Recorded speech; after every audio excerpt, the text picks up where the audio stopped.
যুক্ত ক্রিয়াযোগ, সুষুম্না অন্তর্মুখী প্রাণায়াম, সম্ভাবী মহামুদ্রা, কপালভাতি শিখতে চাইছেন? চয়ন কল করেছিল। তো আমার প্রয়োজন পড়েছিল কি চয়নকে হোয়াটসঅ্যাপ ভিডিও কল করা। তো হোয়াটসঅ্যাপ ভিডিও কল করেছে, তো আমি তো পড়াই থাকি, ক্লাসে কি করি ভেতরে ঢুকিয়ে দিই। তো বলে, গুরুজি এটা কি? তো এটা কিসের মালা? তো আমি বললাম, এটা তো তুলসীর মালা। বলছে, তুলসীর মালা এত বড়? আসলে কি, আমরা তো বেঙ্গলের মানুষ, আমরা তুলসী গাছ না এইটুকু এইটুকু দেখেছি, তাই না? খুব বেশি হলে কোমর অব্দি হবে। কিন্তু বৃন্দাবনে একটা তুলসী গাছ 10 ফুট 11 ফুট বড় বড় তুলসী গাছ, কাণ্ড এরকম মোটা, কেমন। তো সেটা দিয়ে তোমার এটা এইভাবে বানানো আর কি। এই মালাটা এখানে 16টা পাতা আছে, এখানে রাধা রাধা লেখা আছে। 16টা পাতা, 16 নাম হয় না, তোমরা জানো যে 16 নাম বলে 16টা পাতা, রাধা রাধা লেখা। আমি তো বর্ষনার মানুষ, তো রাধাই তোমার সব, তোমরা জানো। 17 বছর বয়সে পালিয়ে গেছিলাম সন্ন্যাস নেব বলে, সেই রাধা রানী। যাই হোক, আচ্ছা, সাউন্ড ক্লিয়ার আমার? আচ্ছা, জয় যোগীরাজ, প্রণাম গুরুদেব। জয় যোগীরাজ। গুরুদেব, বলো। লাস্ট একদিন হচ্ছে আপনার আধ্যাত্মিক জীবনে আসার ব্যাপার নিয়ে বলছিলেন। তো সেখানে ছিল যে বৃন্দাবন থেকে ওই যে গুরুদেব আপনাকে বাড়ি পাঠিয়ে দিল, বাড়ি পাঠানোর পর বলছেন যে এরপরের জার্নিটা আরেকদিন বলবেন, ক্রিয়া যুগে আসা এরপরে। দেখো, বৃন্দাবন থেকে আসার পরে ব্যাপারটা কি, আমি যা যা নিয়েছি এই জীবনে, প্রথমত বলে রাখি, আমি বেশি কিছু নেইনি, আমি খুব কম জিনিস নিয়েছি। আর যেটা নিয়েছি সেটার একদম রুটে চলে গেছি। তাই আমাকে আমার গুরুদেব, দীক্ষা গুরুদেব বর্ষনার, ওনার নাম হচ্ছে শ্রী শ্রী সদানন্দ বাবাজি মহারাজ, উনি ব্রহ্মচারী। আমাকে না, বিশ্বাস করো, আমার এতগুলো গুরুদেব, আমাকে কেউ কোনোদিনও বলেননি যে তুমি এটা করবে না। মানে যেটা যেই আহ সম্প্রদায়ের না আছে, সেটা আমাকে কেউ কোনোদিন বলেনি, কেউ কোনোদিন বলেননি।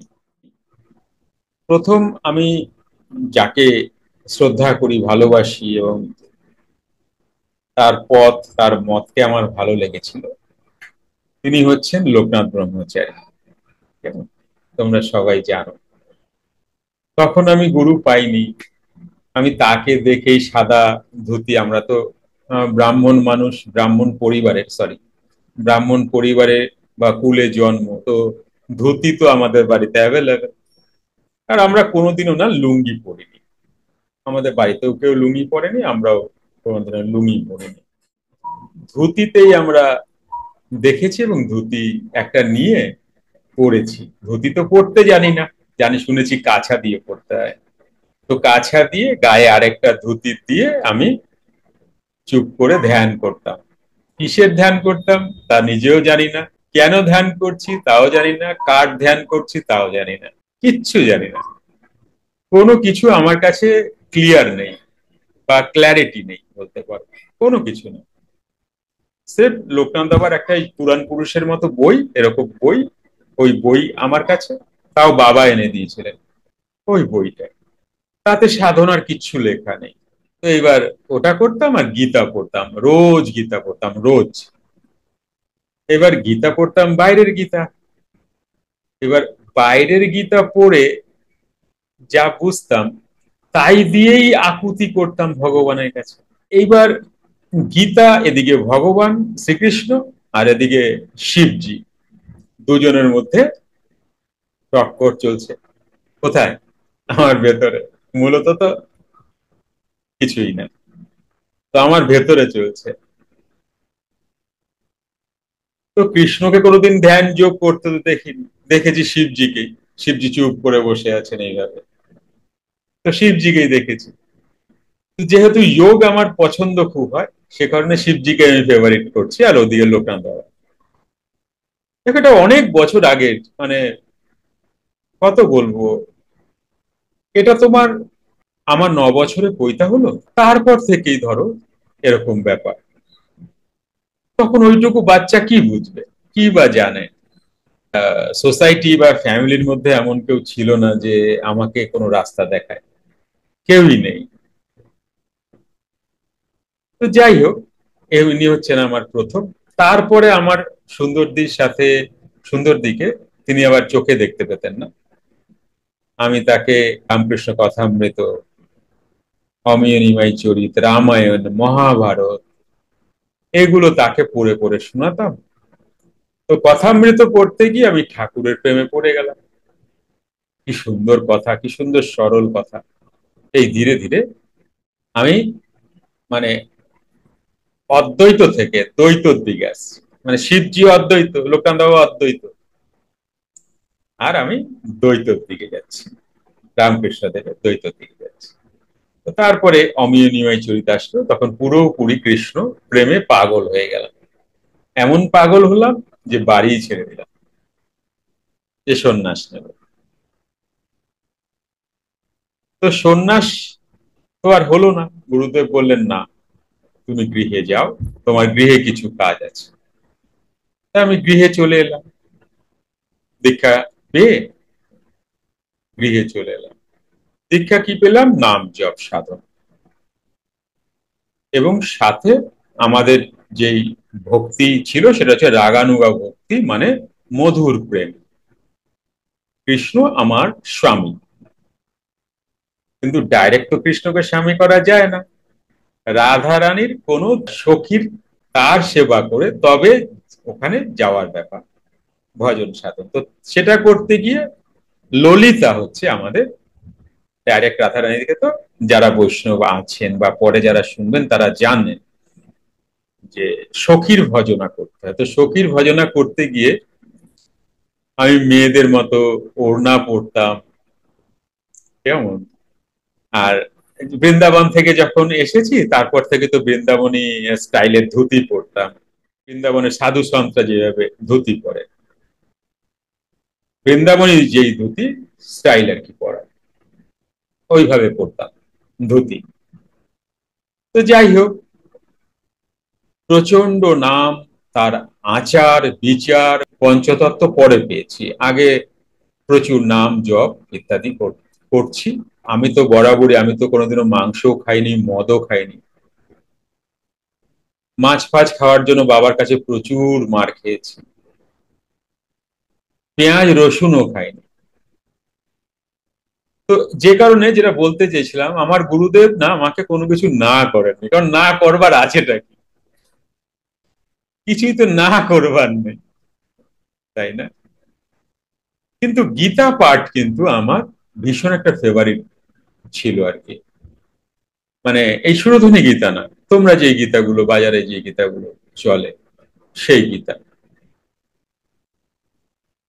এদিকে নাম, ওদিকে গীতা, সবটা মিলে চলছে। মানে ভোরে উঠে ভজন কীর্তন এগুলো সব যা যা তোমরা বৈষ্ণবদের দেখো, সবই চলছিল। আচ্ছা, আমার সর্ব অঙ্গে তিলক সেবা করতাম, কেমন। যা যা বৈষ্ণবে তোমরা দেখো, কোনোটাই আমি বাদ দেইনি। আমার গুরুদেব দেখে, আমাকে দেখে শুনে তার খুব পছন্দ হয়েছে। পছন্দ হয়েছে এই কারণে আমাকে কিছু বলতে হয়নি, আমি যা দেখে দেখে দেখে দেখে সবটা করেছি। এটা চলছে চলছে প্রায় 9 বছর। তারপরে আমার এক গুরুর সাথে দেখা হলো। সেই গুরু, ওনাকে আমি পাঠক কাকা বলতাম। কোথাও গিয়েছিলাম, সেখানে তাকে পাঠ করতে দেখেছি এবং তার পাঠ শুনে আমার খুব ভালো লেগেছে তাকে। তার সাথে পরিচয় করেছি, পরে এমন পরিচয় হলো তিনি আমার গুরুই হয়ে গেলেন। তাকে আমি উপদেষ্টা গুরুই বলতাম। তো তিনি আমাকে না একটা জিনিস জানালেন। তিনি বললেন যে তুমি সদাচারী, একে ব্রাহ্মণ, তার উপরে সদাচারী বৈষ্ণব, তুমি নাম জপ করো, এত নাম জপ করছো, এগুলো কার জন্য করছো? না না, আমি না বলতে পারলাম না কথাটা, ইয়েস, আমি বলতে পারলাম না। তো উনি আমাকে ধরিয়ে দিলেন এটা তো তুমি তোমার জন্য করছো না। বললাম হ্যাঁ, তোমার ভালো থাকার জন্য, তোমার মঙ্গলের জন্য, তোমার স্বর্গবাসের জন্য, বা বৈকুণ্ঠ লোক প্রাপ্ত হওয়ার জন্য, কিন্তু শুধু তোমার জন্য করছো। তুমি তো কৃষ্ণকে ভালোবাসো, মধুর প্রেমে আছো, তাহলে এতে কৃষ্ণের কি উপকার বা কৃষ্ণের কি ভালো হলো? তুমি কথাটা বুঝতে পারছো? এটা তো তোমার শান্তি হচ্ছে, তোমার মনের শান্তি হচ্ছে, তুমি ভালো জায়গায় যাবে। কিন্তু কৃষ্ণ প্রেম যাকে বলে, তোমার ভালোর জন্য তুমি করছো এগুলো, কৃষ্ণর ভালোর জন্য তুমি কি করছো? কথাটা কেমন হলো? আমি অত ভগবান, তার ভালোর জন্য আমি কি করতে পারি? তো বললো না, এটা যদি শুনতে চাও তুমি একদিন এসো আমার কাছে।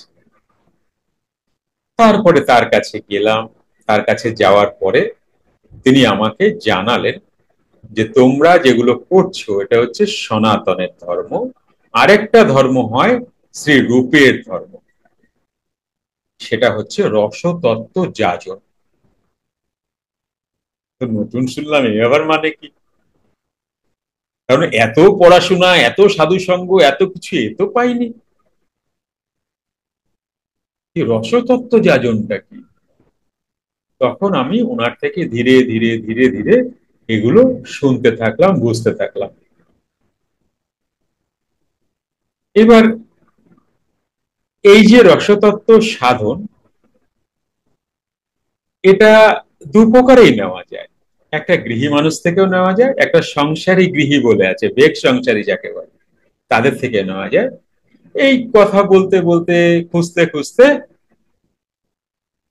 আমার প্রভুর সাথে আমার দেখা হয়ে গেল, যার থেকে আমি উপাসনা তত্ত্ব জানলাম। সেই উপাসনা, এটা তো গৌড়ীয় মতে। আর এখানে উপাসনা তত্ত্ব যেটা জানলাম, এটা হচ্ছে মাঝ বাড়ি। মাছ না কিন্তু, ছ না, মাঝ বাড়ি। এটা গোপন সাধন, যেটা কাউকে কারুর সামনে বলা নেই। এই সময় অধিক আরো সাধু সঙ্গ পেলাম আর কি, এই সোসাইটিতে এসে। এখানে কিন্তু আর নাম সাধন নেই, এখানে প্রাণায়াম সাধন, এখানে ব্রহ্মচর্য, এখানে ব্রহ্মচারণ। যিনি ব্রহ্মচারণ করেন তিনি ব্রহ্মচারী। এখানের মিনিং পুরোপুরি আলাদা, এখানে যা যা মিনিং আছে টোটালটাই আলাদা। আর যোগীরাজের যা যা মিনিং আছে, মানে কোনো মিল নেই, দুটো পথের সাথে কোনো মিল নেই। এখানে যোগীরাজের কূটস্থ আছে, কেমন? যোগীরাজ বা ক্রিয়া যোগে কূটস্থ আছে। এখানে আবার রূপের ভজন আছে। স্বরূপে আরোপ যার, রসিক ও নাগর তার, প্রাপ্তি হয় মদন মোহন। এখানে কি রকম না, দুই অঙ্গে এক অঙ্গ, তিনি হচ্ছেন গৌরাঙ্গ। এইবার ভজ ভজ গৌর ভজ, বুঝতে পেরেছ? এইবার গৌর ভজা শুরু হলো। গৌর ভজতে গিয়ে দেখলাম গৌর ভজনা নয়, আরেক স্টেপ আগালে গৌর বানাতে হয়। এগুলি সব কোড দিয়ে বলে যাচ্ছি কথাগুলো, বুঝতে পারবে না বুঝিয়ে না দিলে। এগুলো সব কোড, গৌর বানাতে হয়। এই আসছে রামী চণ্ডীদাসের সাধনা। যদি কেউ পড়ে থাকো রামী চণ্ডীদাস, কিছুটা অনুভূতি যদি থাকে, তাহলে বুঝতে পারবে এবার যে সাধনাটা কেমন। রামী চণ্ডীদাসের সাধনা এইবার আসছে। ওই যে আমাদের বললো না, 12 বছর মাছ ধরাটা কি, ছিপ ফেলে বসে থাকাটা কি, তো এগুলো সবই দেহতত্ত্ব এবং রসতত্ত্বের কথা। তো এইভাবে করতে করতে এটাও বহু বছর গেল। বহু বছর যাওয়ার পরে এবার একটা কোটেশন পেলাম।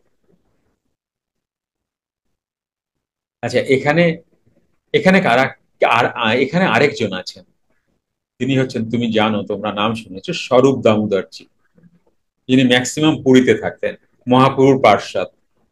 স্বরূপ দামোদর, যে তোমরা যদি যারা বৈষ্ণব আছো তারা এনার নাম জানো, বা তার একটা লেখা বই আছে স্বরূপ দামোদর করচা, সরি দামোদর করচা, তার একটা লেখা বই আছে।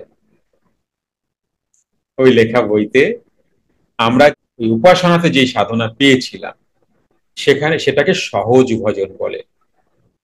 সহজ ভজন খুব সুন্দর কথাটা, কিন্তু সব থেকে টাফ ভজন, সব থেকে টাফ। কেমন টাফ? শরৎ দামোদরজি বলছেন, এক ঘর কাল কেউটে, কেউটে সাপের মধ্যে বসে থাকা সম্ভব, কিন্তু সহজ ভজন সম্ভব না। বুঝতে পারছো সহজ ভজন কি ভজন? ব্যাঘ্রের সাথে আলিঙ্গন করা সম্ভব, জঙ্গলি বাঘের সাথে নাকি আমি আলিঙ্গন করব, সেটাও নাকি সম্ভব, কিন্তু সহজ ভজন সম্ভব না।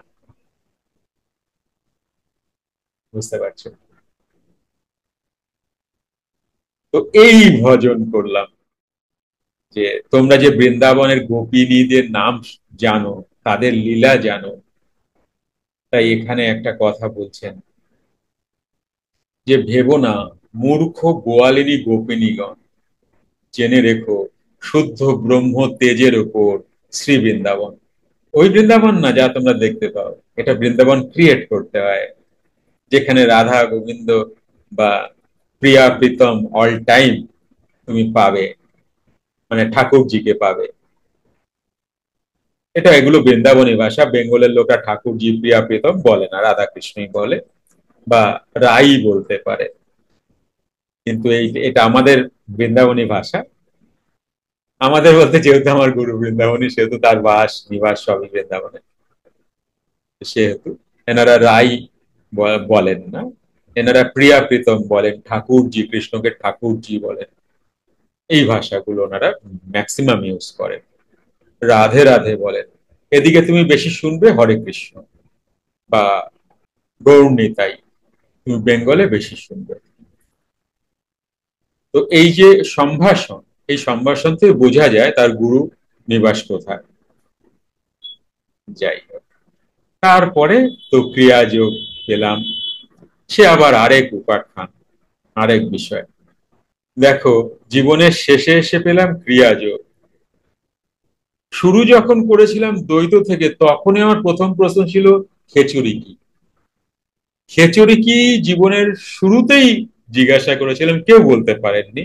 অনেককেই অনেককেই অনেক সাধু সন্তকে জিজ্ঞাসা করেছিলাম। দেখো, সেটাই শেষ যে সাধনা, সেই সাধনায় এসে পেলাম। তাহলে এটাকে কি বলবে তুমি? তোমরা সামান্য কিছু হলে কত দুঃখী হয়ে যাও, আমি এটা পারলাম না, ওটা করতে পারলাম না, সেটা পারলাম না। তুমি দেখো যে আমি ক্রিয়াযোগ পেয়েছি, ধরো এই হয়ে গেল 18-19 বৎসর, তাহলে শুরু করেছি 9 বছর থেকে, তখন ক্রিয়াযোগ পেলে কি হতো,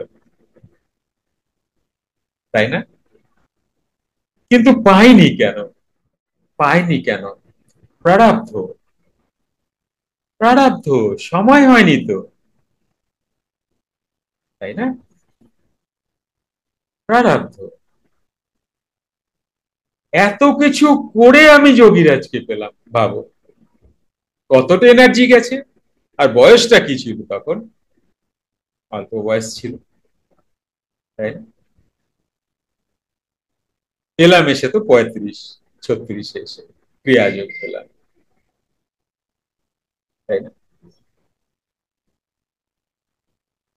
যাই হোক, বলো, ছাড়ো আমার কথা। কারো কোনো প্রশ্ন? আজকে তো আমার কথাই।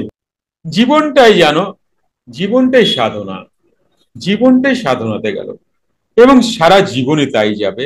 আর আমি এটাই পছন্দ করি, আমি এটাই ভালোবাসি।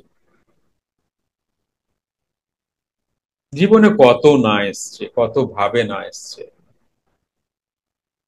কিন্তু গুরু কৃপাহি কেবলম করে পেরে গেছে।